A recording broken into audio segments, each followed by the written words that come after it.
Hello, today we'll be looking at the F750 Dashcam from Thinkware. Okay, this is the Thinkware F750 Dashcam. It's about 4.1 inches wide, about 2.2 ounces. It's very light in the hand.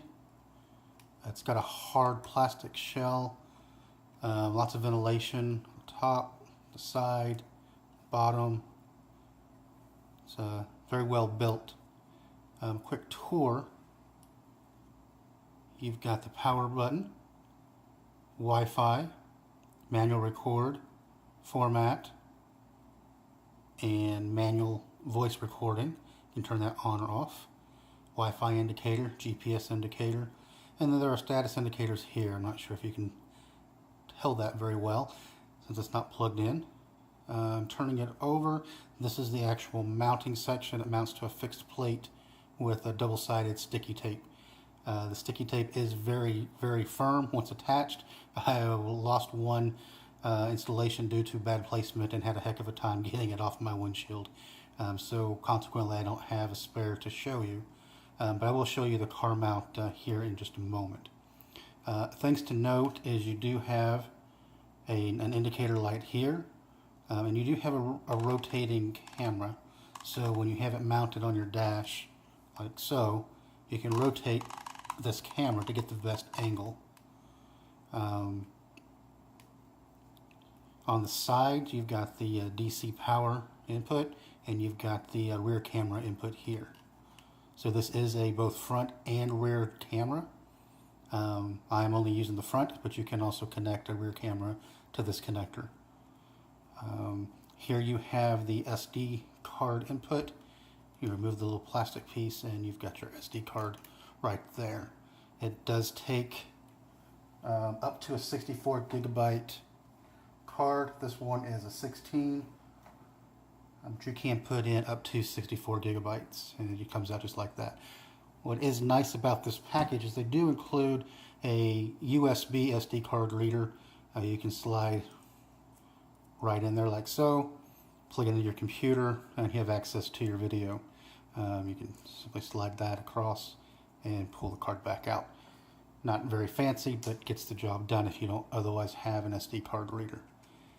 We'll put that card back in, just pushes in, secure, close the lid, and that's it for the actual camera itself. Like I said, it is only 2.2 ounces. It is very light. Interesting, and one of the reasons why I picked this camera over other competing cameras that I looked at is this does have a super capacitor rather than a battery. So not only will it give you enough charge to allow a proper shutdown, closing your video files if you lose power, but being that it is not a battery, it won't overheat and swell and explode like batteries are prone to do. So a little bit of safety measure here with the supercapacitor. So that is a nice feature. Let's go ahead, we'll plug this in, and we'll take a look at the unit in operation.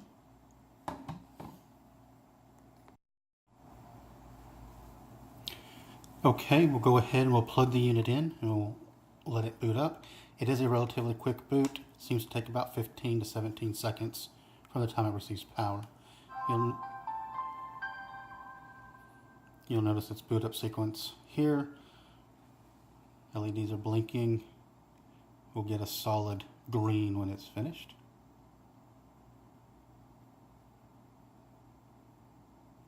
Continuous recording will now start. Okay, so like I said, a very quick boot. We've got a green status indicator here and a blue light here. This means that we are recording. It is not recording voice. If we push the voice button, you notice that green light goes to blue to give you an in-the-car indicator of when you're recording voice and when you're not. We'll go ahead and turn that off. Voice recording disabled. Back to green, and of course we're not going to find a GPS signal inside the building. So I mentioned earlier, this is a Wi-Fi unit. There is no other display of any kind or any other ability to set options for the unit. So let me demonstrate how this works. You do need a smartphone, either Android or iOS. So we'll go ahead and we'll enable Wi-Fi. Wi-Fi is not enabled all the time. You have to enable it specifically when you want to use it. So we'll do that now. So hold this button down. Wi-Fi enabled. And then you take your smartphone, and I'll demonstrate. You notice that I am on Wi-Fi, and I will now look for the Thinkware Wi-Fi SID, which is here. We are now connected to the Thinkware Wi-Fi. Now we can launch the Dashcam app. It's not currently connected to Wi-Fi. We'll just enable that. Connected to a smartphone. Recording stops.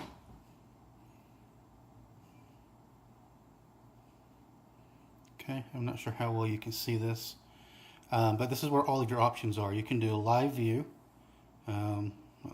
Do that. I'm not sure you'll be able to see much. Move the camera up. You can see nice lovely video of my desk, but you can see that it is somewhat real time, just a little bit of lag, but it is working. Okay. One thing to note is it does not record a video while you're in the application streaming in live view. You can see, but you cannot record. You have different recording modes. You've got your continuous recording mode. You can come in and see all of the recordings that have been previously made, which we can certainly view. Let's just pick one.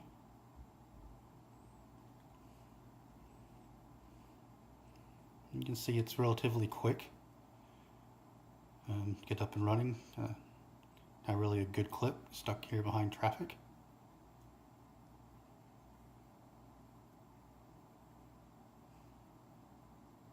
See if there's a better one.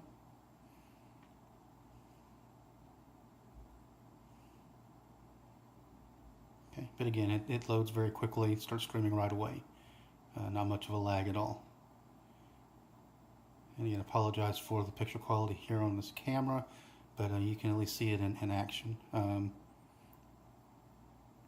Okay, so let's go back. So that was continuous recording mode. If we were in an accident, that would be an incident recorded here. If you are in an incident, the way it measures that is a significant jolt to the vehicle, and it will record I believe 10 seconds before the impact and 50 seconds after the impact. So you do get 1 minute. Right, in regular continuous mode, it records in 1 minute segments. I don't know if you noticed that, but at 2:16 p.m., 2:15 p.m., 2:14 p.m., everything is in 1 minute increments. And that is nice when you are streaming a file to your phone or transferring, because it's much faster to transfer 1 minute clip than a large clip. You've got motion detection, so if the vehicle is off, the camera can still be active if you're using a continuous power adapter, which I am in this case. It will detect any motion in front of the camera. I believe it'll activate and it'll record 10 seconds before and 50 seconds after. Or actually, I believe it's 10 seconds before and 10 seconds after. You get 20-second clip. Same with incident.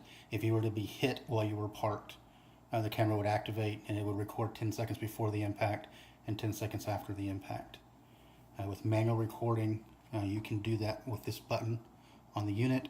Push that and it will automatically record 10 seconds before and 50 seconds after of whatever was being recorded at that time. Okay, and then you can download videos to the phone to play back when you're not on Wi-Fi. I'll give you a demonstration of the speed. It's not super fast, but it is acceptable, especially since they're in 1 minute clips. It doesn't take quite so long.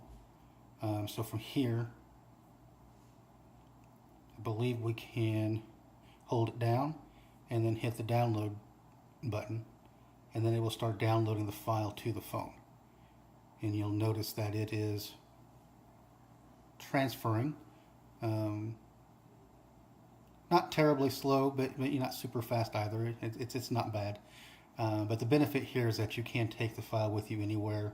If you're in an accident, you can download it to your phone. You've got immediate information you can show the other party or to the officer on the scene or to whatever your purpose would be.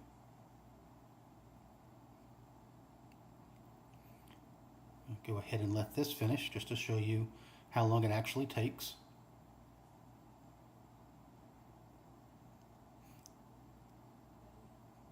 Okay, so we're almost there. Again, it'll be just 1 minute, maybe that 1 minute clip. And it seems like it takes forever while you're waiting on it, but if you just start it and continue on about something else, it'll be finished before you know it.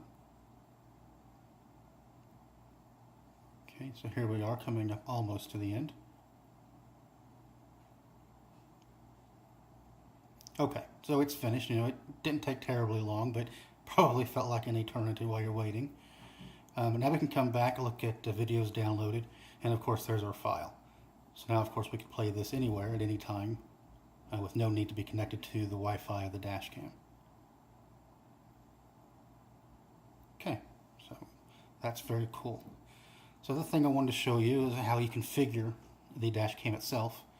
You've got the configuration items down here. You've got memory card settings where you can partition it. They've come with some recommendations where it partitions the memory card based on the video that's being captured. So in this case, you can have an allocation for continuous, allocation for incident, motion, and parking, and manual. I've gone ahead and used recommended. You can change that if you like and kind of set it up however you want to, but this seems to work fine, and it's the recommended mode. Okay, you can always format the memory card. They recommend you do format periodically just to keep the card in good health. Okay, and video overwrite. It is continuously recording. It is overwriting the video as you fill up those spaces. So if you were to fill up your continuous recording, rather than not being able to record anymore, you would simply overwrite the oldest file in that directory. Okay, one of the very cool things about the camera, and I believe this is exclusive to Thinkware, is dual save. So in dual save, you can actually save your video if you're in an accident, not only to the SD card, but to internal camera memory as well. And you will get 4 seconds before the impact, and then 2 seconds after, I believe, giving you a total of 6 seconds.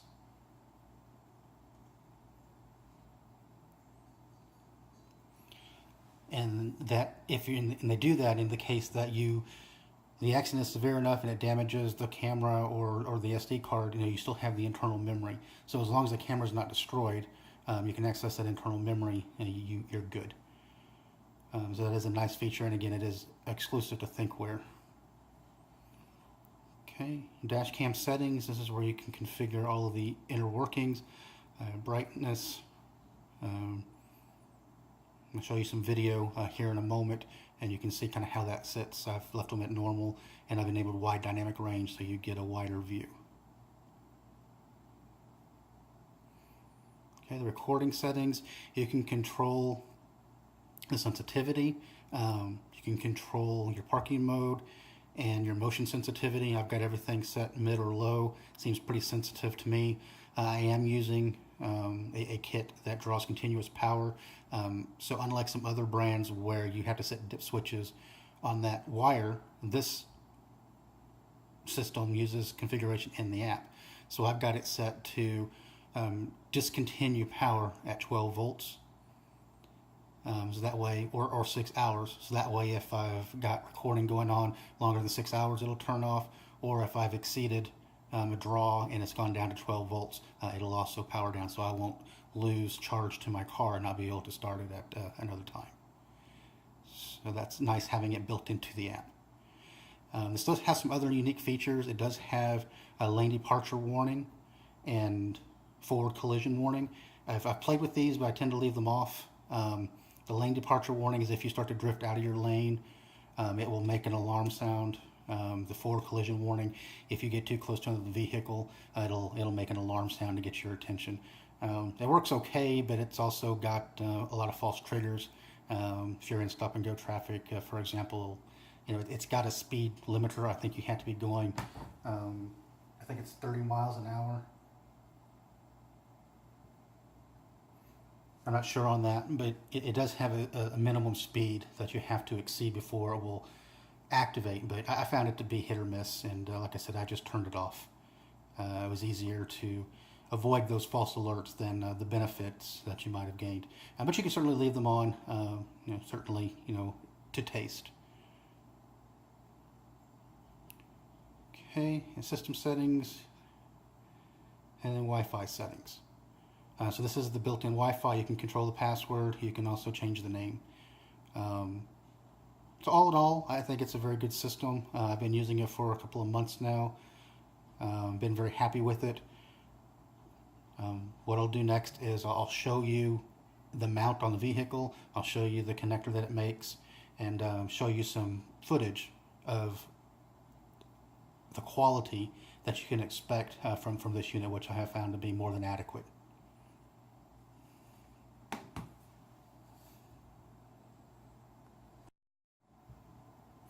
Okay, so one other feature that I did want to point out is in the system settings. When you are using the parking mode, you have the option of having a security LED, and you can choose how you want that to work in this screen. You can choose mode 1, mode 2, mode 3. You can do a left to right sweep, a blink. I like mode 1, the left to right sweep. I'll demonstrate that here. So we've set that. I go back out, let that save. And then you'll notice on the unit itself, it's got an LED and it's showing you a sweep back and forth. Reminds me of Cylon from the old Battlestar Galactica series. Anyway, I think that's kind of neat. You can come back in, you can change that, obviously. You want to go with a blink. You can save that. And then it'll change the behavior to just a solid blink on and off. Other options, mode 3, you can set it according to the recording mode.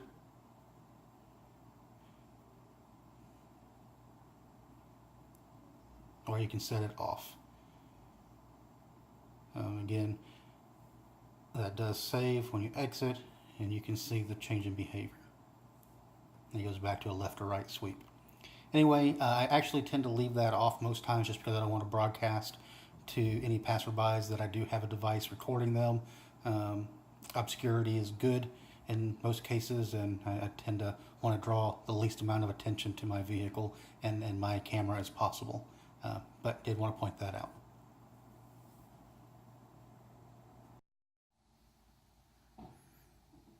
Okay, so here is the view from inside the vehicle after the camera is mounted. Because it is so small, it's 4.1 inches, it fits very nicely behind the rear view mirror. So from the driver's seat, there's no obstruction. It doesn't block any part of your windshield. You wouldn't know that it was there, except for the power cable kind of poking out of the back that's routed up into the headliner. So it's very unobtrusive for what you're getting. It's completely hideable behind your rearview mirror, so if you live in a state where you can't have anything on your windshield, or at least not anything that's obstructive, this might be a good option for you. Anyway, that's how it looks. Hope you've enjoyed this video.